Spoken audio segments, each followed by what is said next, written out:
good afternoon, everybody. I think what we're going to do is just pause for about 1 more minute while we let people, I see that people are joining the webinar. So just, yeah, we'll take a quick pause here and give a few more people some time to dial in.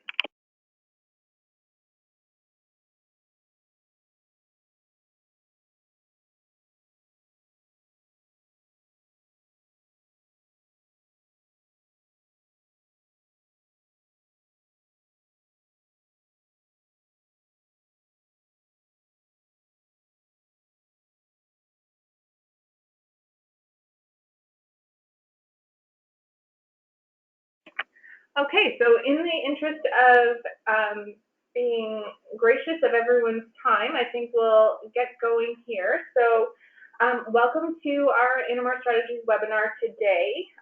Thank you very much for taking the time out of your busy Friday schedules, especially on a Friday and over lunch to boot. So thank you very much for joining us and celebrating Rare Disease Day, which is tomorrow. A little housekeeping before we get started. There is a question box on the right-hand side of your webinar screen. Please feel free to enter in your questions there. We will do our best along the way to answer the questions as we go, and then try to leave about 10 to 15 minutes at the end of the webinar to address any additional questions that you might have. But we do welcome any questions that you do have. In addition, we will be posting the link. So we are recording this webinar and will be posting the link on both the NMR Strategies website as well as the Chronically Simple website. So that link will be there for you to share with your friends and family, or if you're not able to stay online for the entire webinar, then you can feel free to check back and watch it at your leisure. So we will get started.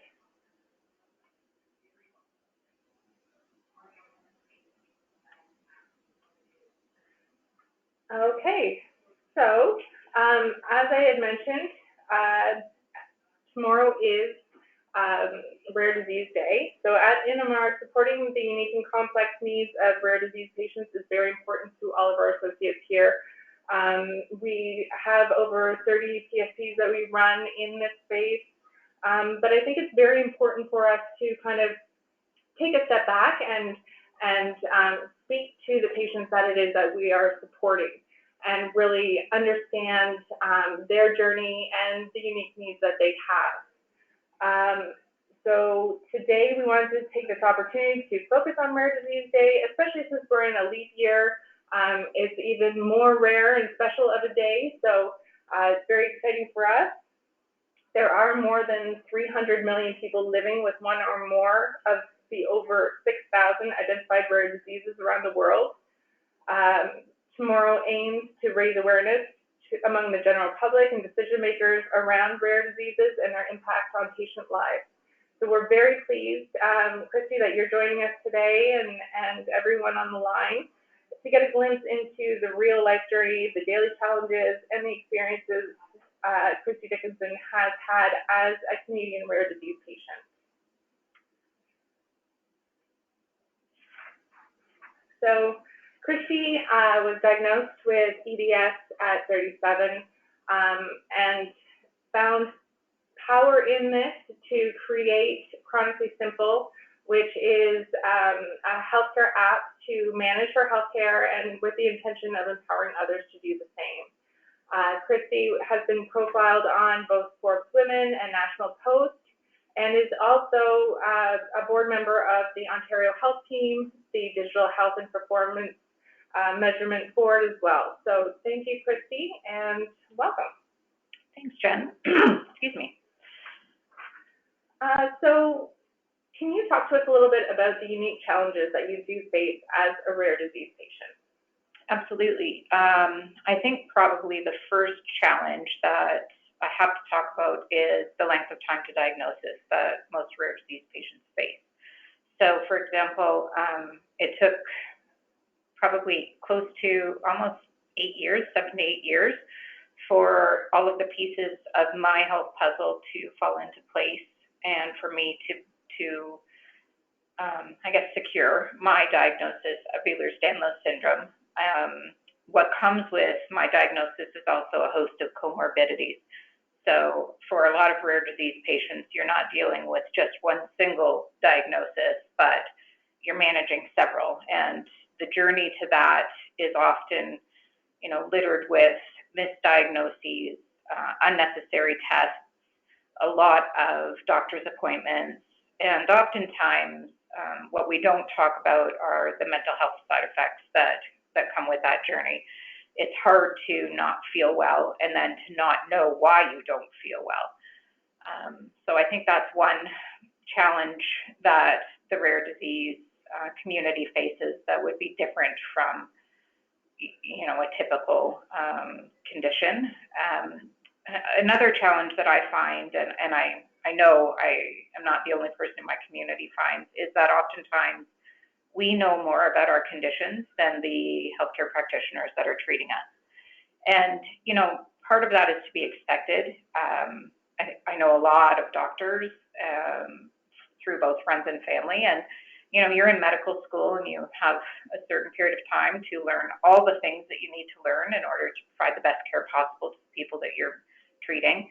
And with there being over 6,000 identified rare diseases around the world, that's a lot for any one person to know. And if you're looking at very, very small, orphan diseases or ultra rare diseases or conditions, if there's only one person in Canada that has this condition, it's not going to be top of mind when someone presents in the ER with some of the effects or the symptoms that accompany that condition. So a lot of the time I talk about patient empowerment and needing to advocate for your own health and wellness, and that's part of the reason why we have to research and know and kind of information gather so that we can go in prepared to our doctor's appointments, because oftentimes we're seeing people who have only read about, I can speak specifically about EDS, that my condition might get a paragraph in a medical book.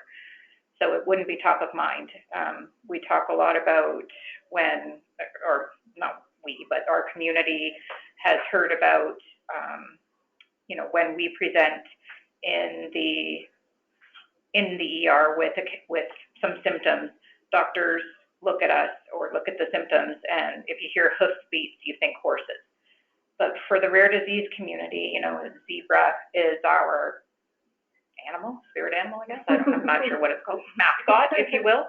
I'm sure there's a proper terminology for that, but the zebra represents our community, and that's because when you hear hoofbeats, you need to think zebras. No two zebras are alike. Their stripes are all different, and that's really something within the rare community that we focus on, and we talk a lot about. We're all different, and we present differently, and we have our own unique set of challenges. Excellent. And then what tools and tips do you have for navigating your journey, and what was the most surprising to you along the way? I think I'll start with what was most surprising to me, because I built a tool to help me navigate my journey. So I think I'd have to go back to the beginning, and if you think about someone that is, I got my diagnosis later in life. So I've got three kids. I ran my own search firm. I was just kind of doing my life and going through the day-to-day of my life when my health started deteriorating. And no one wakes up in the morning and thinks, all right, today's the day. So I wasn't quite prepared for the fork in the road that happened when my health started to deteriorate. And I really had no idea how our healthcare system worked and what it was like to navigate through the healthcare system. I assumed that if you got sick, you would go to a hospital, the doctor would figure out what was wrong with you, you'd get your treatment plan, and then you'd be on your way. And unfortunately, with rare conditions, that's just not the case. oftentimes you get the diagnosis and you maybe don't have access to the treatment because it's not in Canada. They haven't figured out a treatment for you yet. The care plan and the treatment plan isn't always laid out easily for you to follow. So that was surprising to me, just the absolute lack of support and under-resourcing that the rare community faces. I advocate for that all day long. Like we need proper rare disease legislation. We need access to tools and therapies. So that was a surprise to me. For tools and tips, I've spoken to so many patients and caregivers in our communities that manage with binders, and we keep track of everything because oftentimes we're researching everything and we're trying to find answers ourselves. With the internet and social media being as prevalent as it is, that's in some ways been a blessing, because if you are one of 500 people in Canada that have a condition, well, you now have the opportunity to connect with people around the world with your condition. So the connectivity that comes from things like Facebook groups or online patient support groups, I think is a blessing. I would say to be careful, because you can go down a rabbit hole pretty quickly and you don't want that to affect your mental health. But connecting with people that are on the same path as you, there's something nice about that. So for navigating your journey, I would suggest, see what resources there are online. If there aren't patient advocacy groups to help you, there will be, hopefully you can find one or two other patients that are going through or have gone through the process that you're going through, and then you can take some of their tools and tips and best practices from them. And then I'd be remiss if I didn't talk about why I built Chronically Simple. So I had that binder, and I managed my 10 specialists over 3 different hospital jurisdictions, and I kept everything in my binder organized by appointment and by specialist. And I just thought there has to be a better way to do this. So that's why we built Chronically Simple, because I needed to have access to that binder digitally on my phone at all times. If I forgot my binder and I got sick and I was out, I live in Burlington. If I'm at my sister's in Toronto and something happens there and I don't have my binder with me, I need the healthcare providers that would be seeing me to have access to all of my background in order for them to be able to treat me properly.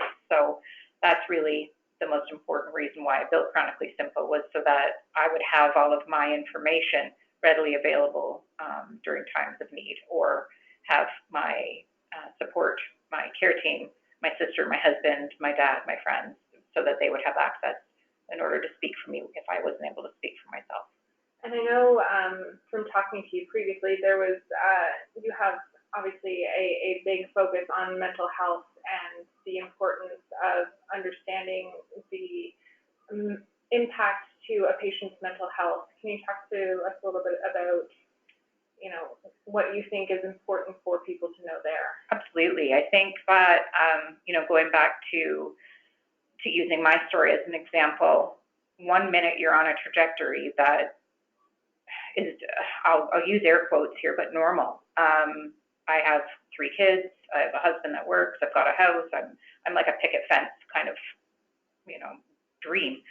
And then all of a sudden that normal shifts, and I'm told it's incurable, it's degenerative, you're not going to get better. Things are only going to get worse.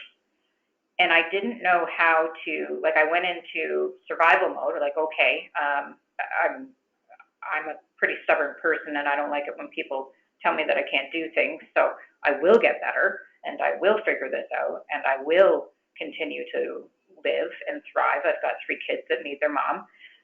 What I didn't do at the time, and what I really believe should be a part of our healthcare system, is that when you are diagnosed with any type of life-altering illness, you should be set up with a mental health professional. These diagnoses, regardless of how strong you are, I thought of myself as a pretty resilient person, and I didn't realize how much having to grieve what I had lost in my old life and having to adjust to what my new life post-diagnosis and post-treatments were going to look like. I didn't realize until probably 3 or 4 years into my journey how much that had affected me. I'm a very big believer in a positive mindset. My friends joke, and my family and my colleagues joke. I've got positive quotes everywhere, and I do that because I'm intentional about where I want to put my mind, and I do choose every day to. I make the choice to get out of bed.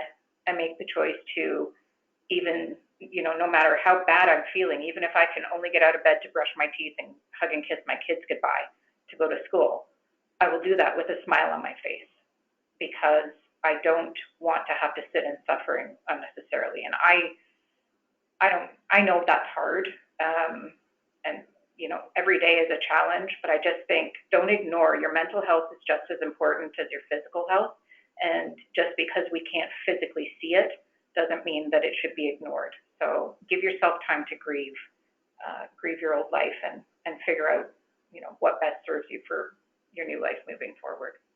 And I'm sure that the good mental health will also translate to better physical health as well. 100%. I mean, your mind can make you sick, and I believe that your mind can, I don't want to say make you better because it can't. It's not going to take away my diagnosis. It's not going to take away my symptoms, but my mind can, when I focus, I tell my kids, and I believe, if you focus on being grateful and you sit in gratitude, it's impossible to sit in gratitude and be angry at the same time. So, I try, and I'm human. There are days that I might only sit there for 30 seconds, but, I try and do that every day because your mind's a powerful, powerful thing. Yeah, and that's a good lesson, I think, for everyone, not just the rare disease community. No.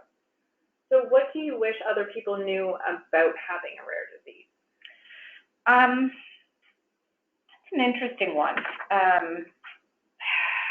It's kind of twofold because I think because they're rare, there's a lack of support and a lack of understanding and a lack of resources.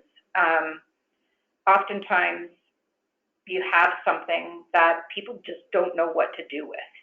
Doctors don't know how to treat it or don't have access to the proper treatments, depending on where you are in the world.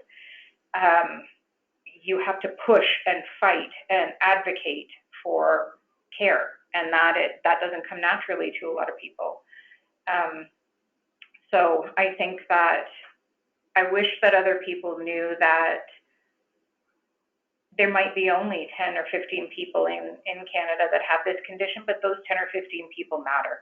And rare disease, when you look at them in one-offs, their population might not be as big as some of the other populations that we have runs for and we raise money for and we have days for. But collectively, what was the quote? 300 million people in the world live with a rare disease. Like, that's a lot of people. So if we had, that kind of, if we had the type of resources and support, if this community did that other communities do, I think that hopefully our access to research and development of treatments could maybe be a bit quicker.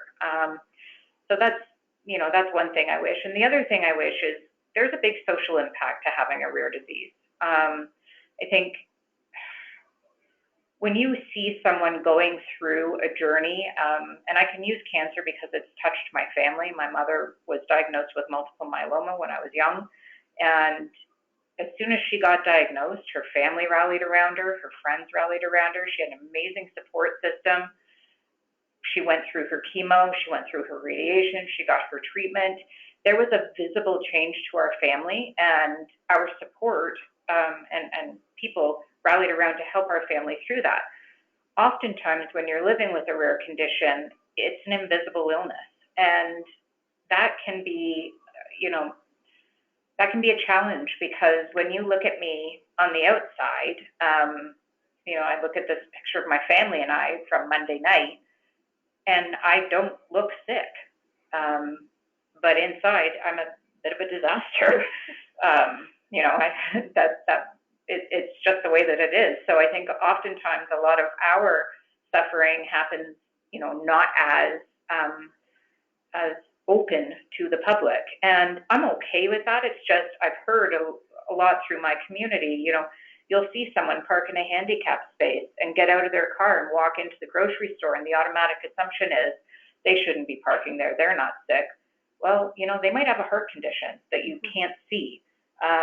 They could have any condition that you just can't see. So I try and teach my kids to lead with kindness and to, again, going back to the positive mindset, assume the best in people. I'd like to assume that that person is parking in that spot because they need it. It's a necessity, rather than, because, they're just not adhering to the laws and not being great about parking there. So I just think with having an invisible illness, it can be difficult for others to maybe wrap their minds around how sick you are.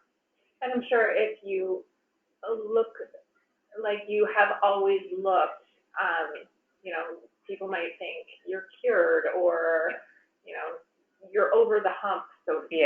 Yeah. Some of my worst times that, you have times when your family and maybe your best friend sees you, like your worst rock bottom times. I've left a party and had that, or, been out and then my friends wake up and I'm in the hospital the next morning. So it's a challenge. We're never over the hump. Right. I feel like my good days, and when I have a few good months, I'm waiting for the other shoe to fall, for the flare to start, for something to go wrong. And then when something goes wrong, it's like a cascading effect. And this will happen, and then this happens, and then this happens. And then people will say to me, you have such bad luck. It's been such a tough go for you. You can't catch a break. And those are all true. But it's not that I can't catch a break. That's my life. Yeah. I have no break. So that's a challenge. Mm-hmm. So I guess a good segue then into, knowing all of this and what you go through, and where do you find your strength? Well, from first of all, my family. I'm really lucky. I've got a very close family. I've got, 2 sisters and a brother, and my dad and my stepmother, who are always there to help out with things when need be. My husband, my kids, they give me strength. They're what gets me out of bed in the morning, or at least makes me roll over their eyes. But they really do. I'm determined to be the best that I can be, as, kind of corny as that sounds, and do the best that I can, because I want them to have an example and to know that, you don't just, I don't know, for me, I went through a period where I didn't want to get out of bed, and I couldn't figure out how I was going to rearrange my life around this big, gigantic elephant in the room. And because I couldn't will it to go away, or force it to go away, I had to learn to live with it. And so, involving my friends and family in my condition, and raising some awareness and explaining what happens. It's not that I'm not feeling well. I don't have a cold. I have infections that lead to antibiotic-resistant infections and hospitalizations, or I'll have, joints dislocate. It's not that I don't want to go out. That's just my life. So I've found strength in people that kind of embrace all of that. And I always say, please don't stop inviting me. I'm always a solid maybe. Mm-hmm. And if I have any friends listening on the webinar, they'll laugh about that, because I'm always a solid maybe. but 9 times out of 10 I don't make it, but they never stop inviting me. Yeah. So that gives me strength. Finding a friend, if you can find someone that shares your diagnosis, that understands how challenging it is to get into the specialist or try treatments that fail, or you're hoping for one outcome and you get another, that is something that, as much as my family and friends can empathize with, I find that you'll see on the screen my friend Lisette,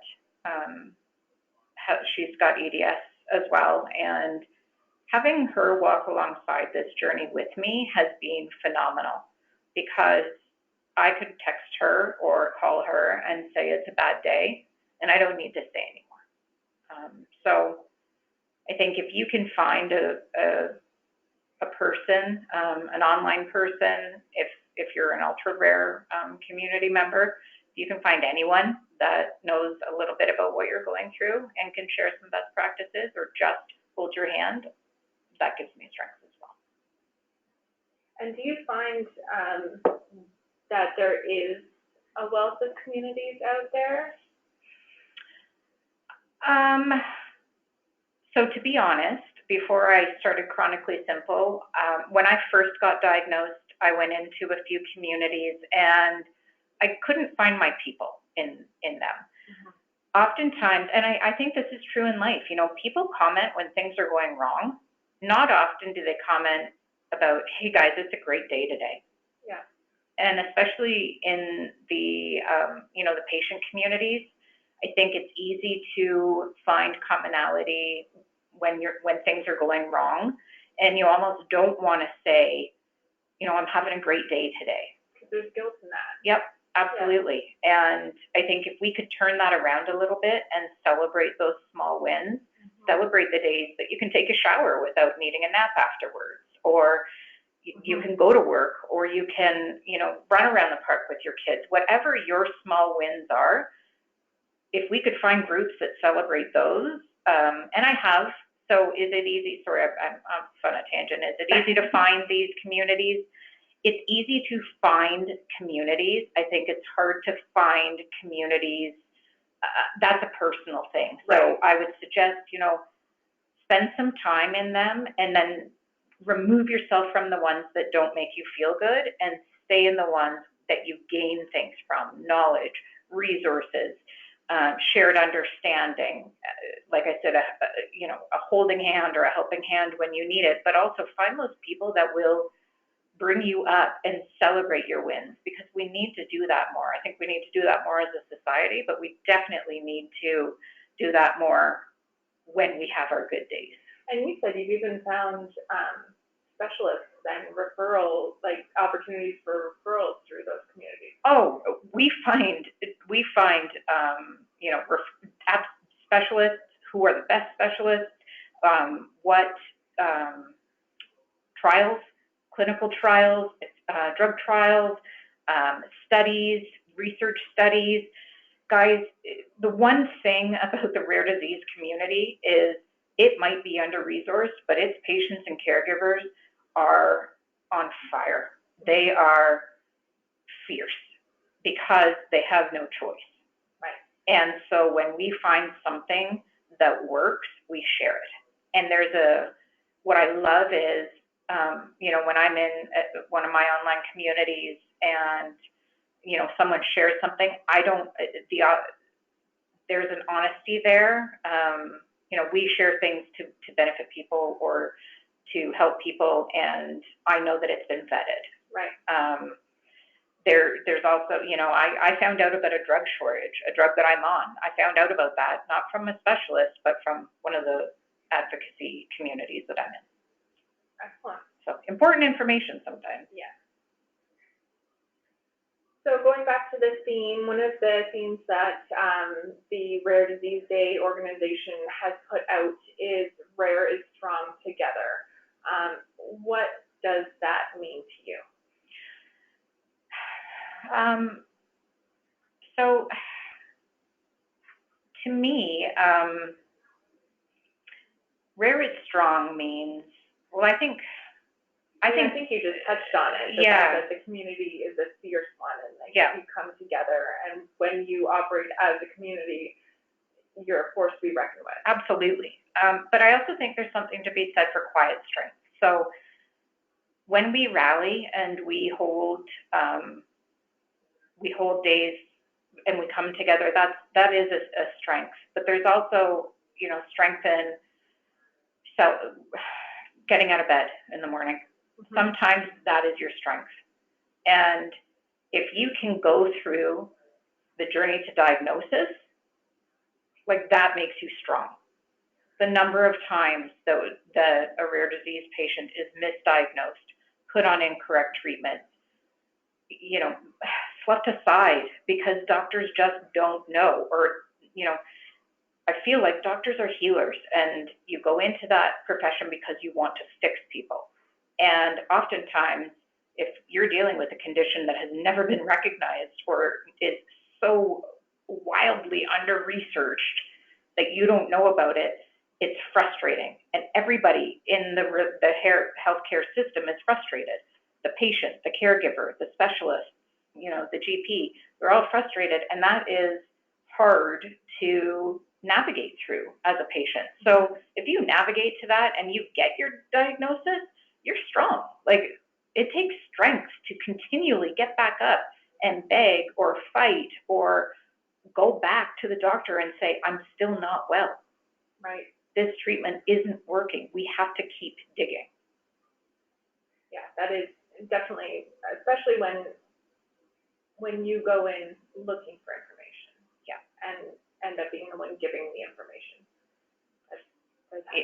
Yeah, it's challenging because it's also too, like, you know, there's a real shift in healthcare right now, and I've been so blessed to be a part of the Ontario Health team for Burlington as a patient advisor, because I have insight and be able to sit with doctors that I would never have access to, hospital staff that I would never have access to. And the one biggest takeaway I've learned is we are all on the same side.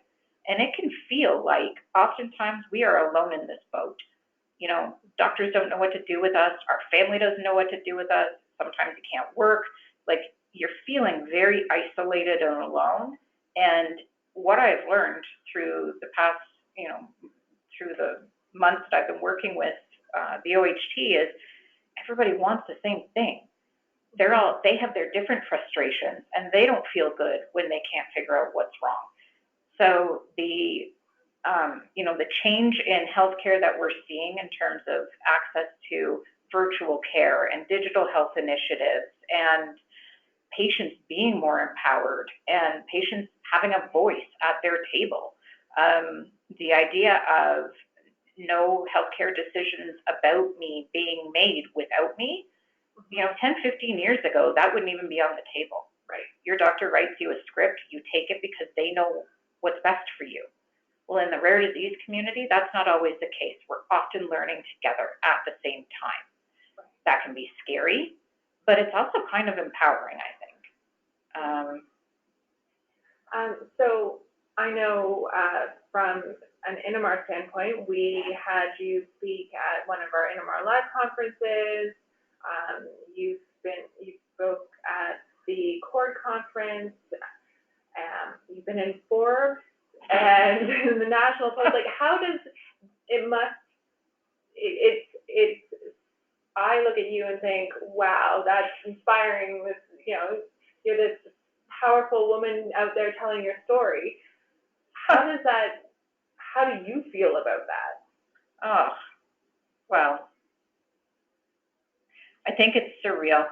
You know, to be honest, all I wanted to do was help. I had this idea, and I went to my husband and I said, I know I'm supposed to be taking time off of work because I was a recruiter before I got sick, and I had to shut down my business and take some time to get my health in order. Things weren't great for a while, and I'm not the best at sitting still. So I went to Simon and said, you know, I've got this idea. I think there has to be a better way. And you know, his response was, yeah, of course you're going to start a business now. Why wouldn't you do that? That's perfect timing.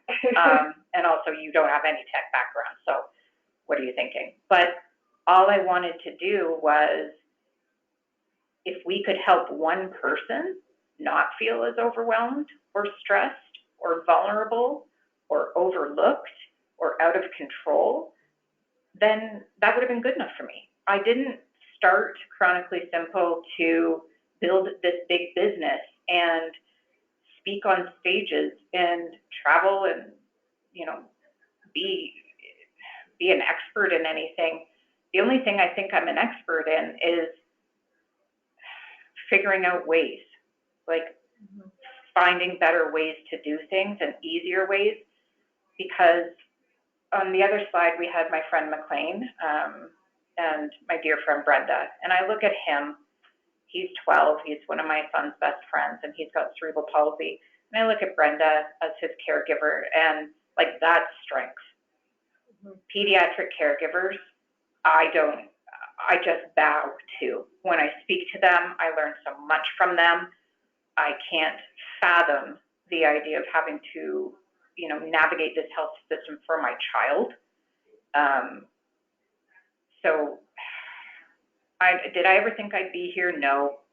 There are days that I'm overwhelmed by it all. The imposter syndrome is real. That I think many startup founders feel, not just in healthcare, but I find I get so much from the patients that I talk to and the caregivers that I talk to and the communities that we support. I feel like I'm taking from them. I don't feel like I'm giving anything.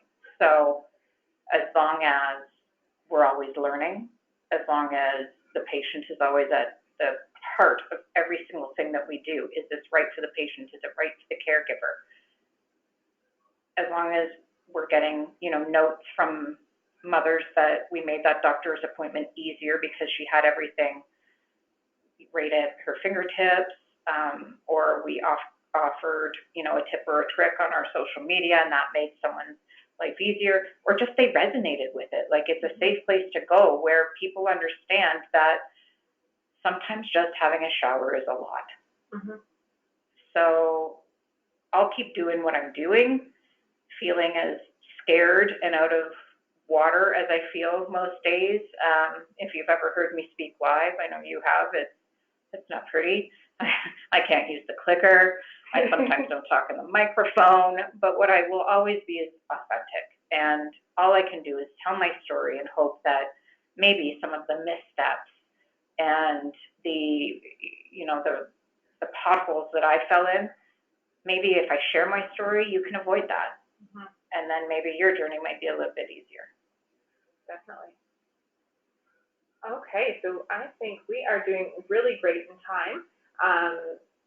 Up on the screen right now are where you can join those communities that Christy was speaking about. So on Facebook, Twitter, and Instagram.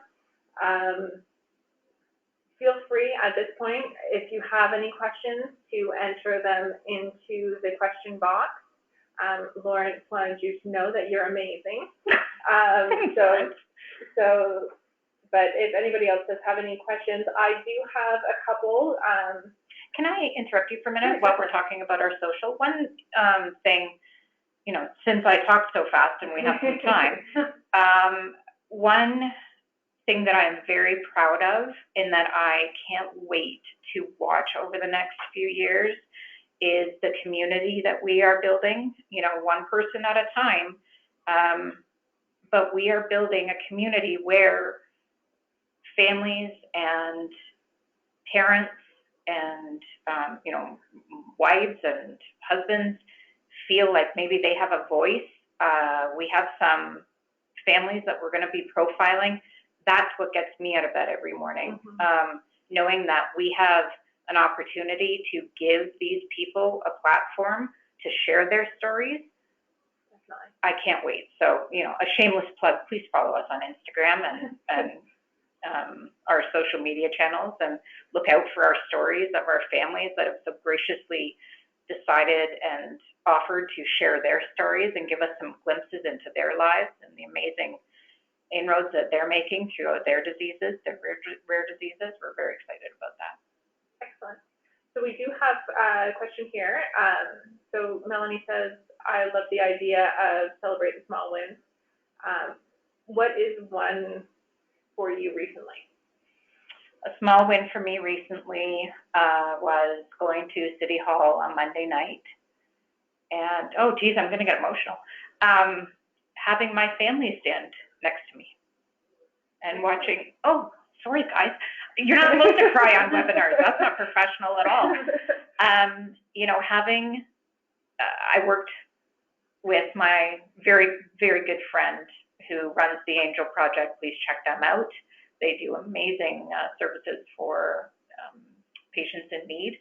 So Lisette Kingo and I went to City Hall with her family and a bunch of Angel Ambassador and Rare Disease Ambassadors, and the Mayor of Burlington signed a proclamation acknowledging that Burlington acknowledges that February 29th is Rare Disease Day. And, you know, my small win was wearing adult shoes to that, wearing high heels even though I couldn't feel my feet, and having my family stand beside me for the first time. I've never involved my kids in that before. So watching them, you know, allowing them to see me stand up and take part in something an initiative that our city is doing, that was actually a big win, not a small win, a big win. Cool. And I know, you know, we talked a little bit earlier about, you know, mental health and mindset. What does self-care mean to you? I wish as a society we could find another term for that. I struggle with the idea of self-care, and I know caregivers struggle with that word because, you know, oh, self-care, why didn't I think of that? Self-care to me is surrounding myself and investing my time in things that make me a better person. So I read, sometimes, you know, I read fiction. I'll read like a murder mystery or a shopaholic series or, you know, some crazy romance. That means you just read a few pages before you go to bed. But I start every single day with writing in my gratitude journal and reading a few pages of some sort of a self-help book. I don't think you're ever too old to learn. I think, well, I mean, science has proven that you can rewire your brain with your thoughts. So why wouldn't you, it's like a garden, you know, water that. And if it's 2 or 3 pages a day to set your mind set and your intentions for that day, then if everything goes all to pot, at the end of that hour even, well, I've had 5 minutes of solitude, but it's 5 minutes of a right mindset. And then it's okay to do that. It's okay to do that. And then it's okay to cry. It is okay to not feel good. It's okay to feel frustrated. And it's okay to be mad. You know, like, I'm mad that I can't pick up my children. Mm-hmm. That makes me angry. It makes me angry that I can't run in races with them. I just don't sit in that anger. Right. That doesn't serve me. So self-care is recognizing and allowing yourself to feel those feelings. And then moving on from them. Mm-hmm. I read recently, or I heard about, you know, everything that happens in your life is like a chapter in a book, and it's okay to acknowledge that chapter and put that book up on the shelf. Mm-hmm. You're not putting, you know, you're not saying it never happened. You've worked through it, and now it's just on the shelf. You can take it down if you need to, but you don't have to carry it. Right.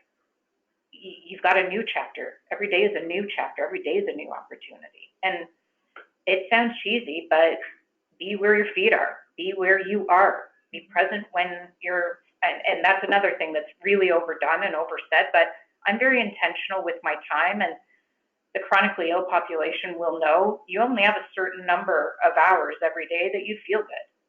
So spend those hours wisely. Mm-hmm. And do things that fill you. Or get through the things that don't fill you as quickly as you can. Right. So being cognizant of the audience that we have on this webinar, is there a message, or are there a couple of key takeaways that you would like the policymakers, the pharma manufacturers, the folks in the industry providing support to you? Mm-hmm. Is there anything that you feel is an important takeaway? The most important takeaway, I think, if we have policymakers or pharmaceutical manufacturers on the line, is include patients in your work. If you're doing work for us, include us. We know our diseases, we know our bodies, we know this healthcare system. So rather than, make policies that are going to affect our lives, maybe ask the people who the policies are about. I get that with government that could be a challenge, but I go to a lot of conferences and I see panels of a lot of professionals talking about me. I don't see me on that stage. I don't see anybody like me on that stage, but they're telling me how I should feel, how I should act, how I should interact with healthcare providers. People want to, especially in the rare disease, we want to share. We will give you anything if it leads to research and development and information and resources. So listen to the audience that you're trying to help, because there could be some, I've built an entire business listening to the people that I want to help. Every single feature, every single button in Chronically Simple has been built from a patient or a caregiver's pain point. So if I can build an entire business just listening to people, maybe, you guys can improve your processes or policies or products from listening to your consumer base, because we have to take them or live with them. I'm very surprised that you gave me the platform to share that. Of course. And then what are you most proud of so you've built Chronically Simple. It's a great piece of technology and something that has come from the audience who it's intended for. What are you most proud of that business? I am most proud of the opportunities that it has led to connect with so many people, around the world that are similar but different. I never fathomed that I would have the opportunity to try to improve processes or try to advocate for patient access to health records or virtual care or, access to pharmaceuticals that we need. So if my work can move that needle even a millimeter, I'm proud. I'm proud of the relationships that I've made, the people that I've connected with, the friendships that have been formed. I guess, and I'm really proud that my kids can see that, I think it's I don't know who I get knocked down, but I get up again. So that's what I'm most proud of. Excellent. Okay, so if we don't have any further questions on the line, then we will, I think, wrap it up here. So thank you very much, Christy, for the time that you've taken today to sit with us and chat through your experiences and being so open and honest with us about those. I know I'm sure it's not always easy to talk about your story to some strangers on a webinar, but we do appreciate the time that you have taken to do so. Thank you very much to everybody on the line for taking your lunchtime and joining us to listen to Christy. And we look forward to speaking to you all again soon and at the next webinar. Thank you very much, everybody. I really appreciate it, and have a great weekend. Thank you. Okay, goodbye, everybody.